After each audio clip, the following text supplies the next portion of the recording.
नमस्कार, निलिमा चॅनलवर आपलं मनपूर्वक स्वागत आहे। डाव्या बाजूचे पदार्थ यामध्ये आजच्या भागात पाहूया डाळीचा चटका। चटका या नावाप्रमाणेच हा पदार्थ चांगला झणझणीत चमचमीत असाच आहे। तर यासाठी लागणारे साहित्य पाहूया। 1 वाटी चण्याची डाळ, वजनी 100 ग्रॅम, थोडंसं जिरं असं जाडसर वाटून घेतलेलं आहे, मिरचीचा खरडा, 2 ते 3 चमचे शेंगदाणे म्हणजे वजनी साधारण 10 ते 15 ग्रॅम हे भिजत घातलेले आहेत, 1 चमचा काश्मीरी तिखट, चवीपुरती साखर, आल्याचा कीस, 4 ते 5 कढीपत्त्याची पानं, चवीपुरतं मीठ, थोडेसे चिली फ्लेक्स आणि ही कच्ची कैरी किसून घेतलेली आहे।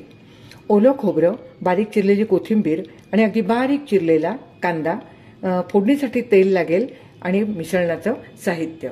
तर हा पदार्थ करताना आपल्याला प्रथम ही चण्याची डाळ 4 ते 5 तास तरी भिजत घालायची आहे।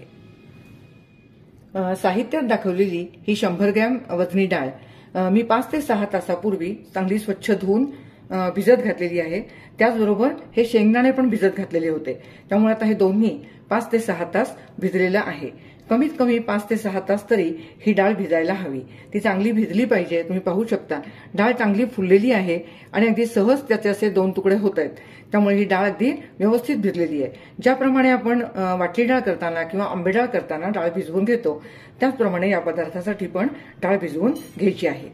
आता ही डाळ आपण उपसून घेऊया।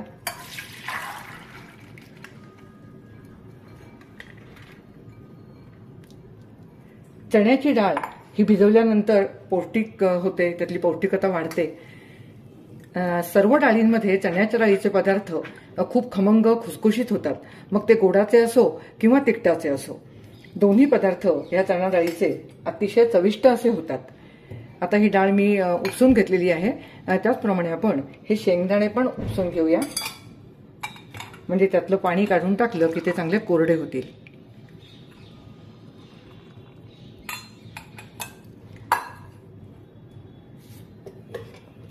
एका मिक्सरच्या भांड्यामध्ये किंवा फूड प्रोसेसरमध्ये ही डाळ आपल्याला वाटून घ्यायची आहे, पण डाळ वाटताना अगदी ती बारीक होईल अशी वाटायची नाहीये, चटणी सारखी ती अगदी बारीक वाटायची नाहीये, तर थोडीशी जाडसर अशी डाळ वाटायची आहे। तुम्ही फूड प्रोसेसरमध्ये जरी वाटून घेतलीत तरी पण चालेल। फूड प्रोसेसरमध्ये सुद्धा अगदी सगळी सारखी आणि जाडसर अशी डाळ वाटली जाते। ही डाळ मी 2 ते 3 वेळा वाटून घेणार आहे। वाटतानाच त्याच्यामध्ये 2-2 चमचे पाणी घालायचं, म्हणजे ही डाळ थोडीशी अशी सरसरीत वाटली जाते। आपल्याला अगदी घट्ट वाटायची नाहीये ही डाळ। थोडं थोडं पाणी घालून आणि मिक्सर चालू बंद करत अशी ही डाळ वाटून घ्यायची आहे। मी ही डाळ वाटल्यानंतर तुम्हाला दाखवते। तर पहा, ही डाळ थोडीशी अशी रवाळ अशी मी वाटून घेतलेली आहे। जरुरीप्रमाणे थोडं थोडं पाणी घालत डाळ थोडीशी सैलसर अशी वाटून घेतलेली आहे। ही डाळ आता काढून घेते।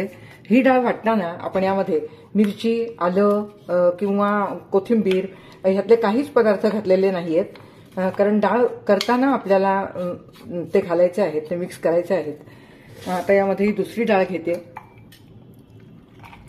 आणि पहिल्याप्रमाणेच थोडीशी रवाळ अशी ही डाळ वाटून घेते।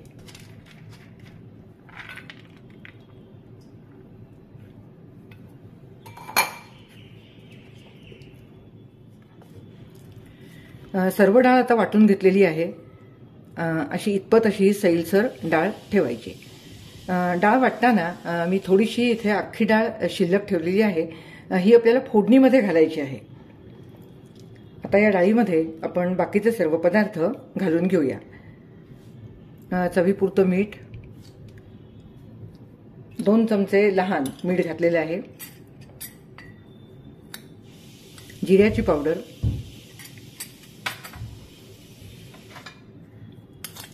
साखर।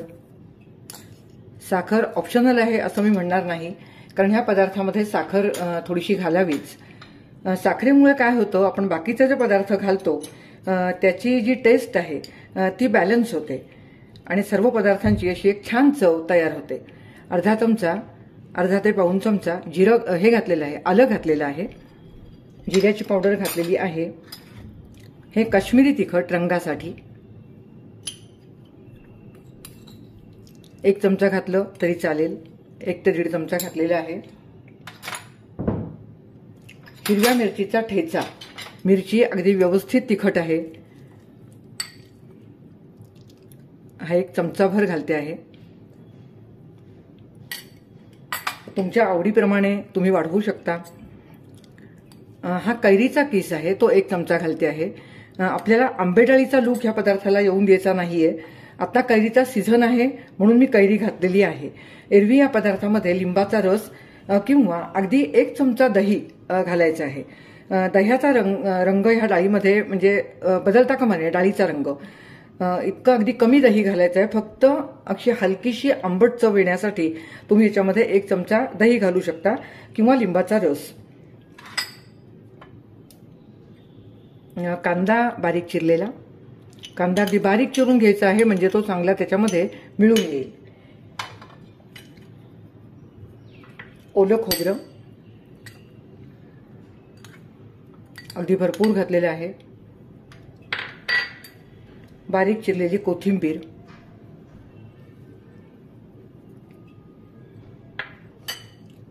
आणि थोडेसे चिली फ्लेक्स.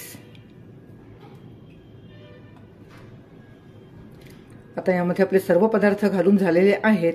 आता हे व्यवस्थित मिक्स करून घेऊया.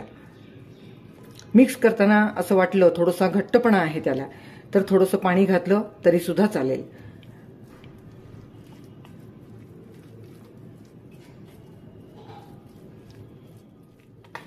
आता पहा, हे सर्व ढवळताना मला असं वाटतंय की ह्याच्यामध्ये थोडंसं पाणी हवं आहे, म्हणून मी अगदी थोडंसं पाणी यामध्ये घालून पुन्हा नीट मिक्स करून घेते आहे.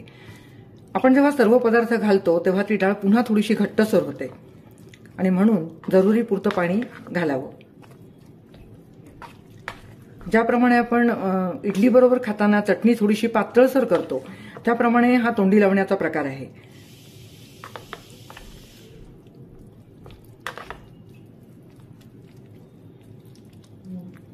अजून थोडंसं पाणी घालते. थोडं थोडं पाणी घाला, एकदम नको, कारण पार पातळ झालं तर मग ते एका बाजूला पाणी आणि एका बाजूला डाळ असं पण दिसता कामा नये. आता यामध्ये पाण्याचं प्रमाण अगदी व्यवस्थित झालेलं आहे. हे एक असं तोंडी लावणं आहे की ते कोणत्याही प्रकारच्या घावनांबरोबर चालतं किंवा परोठा पोळी याबरोबर पण चालतं. आमटी भाताबरोबर सुद्धा तोंडी लावायला हे छान लागतं. आता हे व्यवस्थित ढवळून झालेलं आहे. एका सर्विंग बाउलमध्ये काढून घेते. सर्विंग बाउलमध्ये आपण पदार्थ काढतो म्हणजे तो सर्व करताना खूप छान दिसतो. आपण ज्यामध्ये एखादा पदार्थ कालवतो तर ते जे भांडं असतं त्याला सर्वत्र तो पदार्थ लागलेला असतो. सर्विंग बाउलमध्ये आता मी हा डाळीचा चटका काढून घेतलेला आहे आणि आता यावर घालूया मस्त चरचरीत फोडणी. फोडणीसाठी आमटीची 1 ते 1.5 पळी मी तेल तापत ठेवलेलं आहे. साधारण वजनी 30 ते 35 ग्रॅम. यामध्ये आधी 1 सुकी मिरची थोडीशी तळून घेऊया.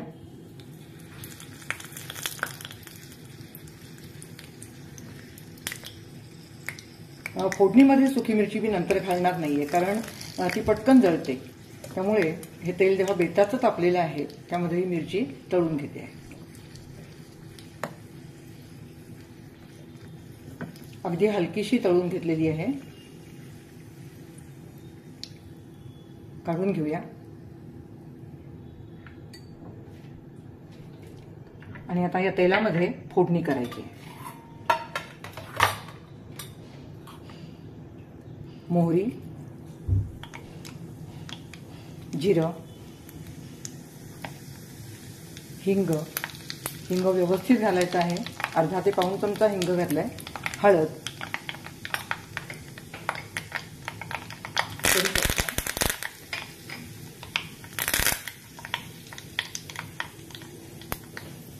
आता फोडणी तयार आहे. त्यामध्ये हे थोडेसे जे डाळीचे दाणे ठेवलेले आहेत ते घालते आहे.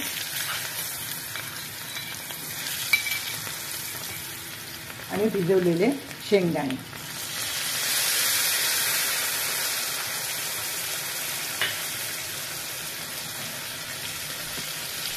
डाळ आणि दाणे आता फोडणीमध्ये जरा व्यवस्थित तळून घेऊया.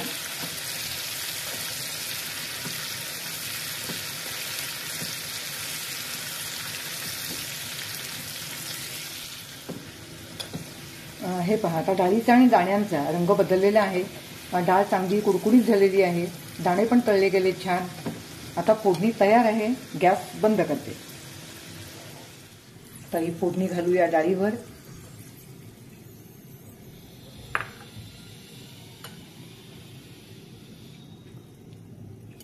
अशी ही मस्त चमचमीत झणझणीत अशी ही डिश आपली आता तयार आहे. सर्व करताना तुम्ही हे व्यवस्थित ढवळून घ्या आणि मग सर्व करा. आता मी फोडणी घातल्यानंतर हे ढवळणार नाहीये. हे असंच छान दिसतंय आणि सर्व्हिंग टेबलवर नेताना सुद्धा हे असंच ठेवायचं आहे, म्हणजे ते खूप छान दिसतं. थोडीशी कोथिंबीर मी वरून घालते आहे आणि असा हा मस्तपैकी आपला झणझणीत चमचमीत असा डाळीचा चटका तयार आहे. कशी वाटली रेसिपी? तुम्हाला जर काही रेसिपी आवडली असेल तर नक्की लाईक करा, शेअर करा आणि प्रथमच चॅनल पाहत असाल किंवा अजून सबस्क्राईब केलं नसेल तर नक्की सबस्क्राईब करा.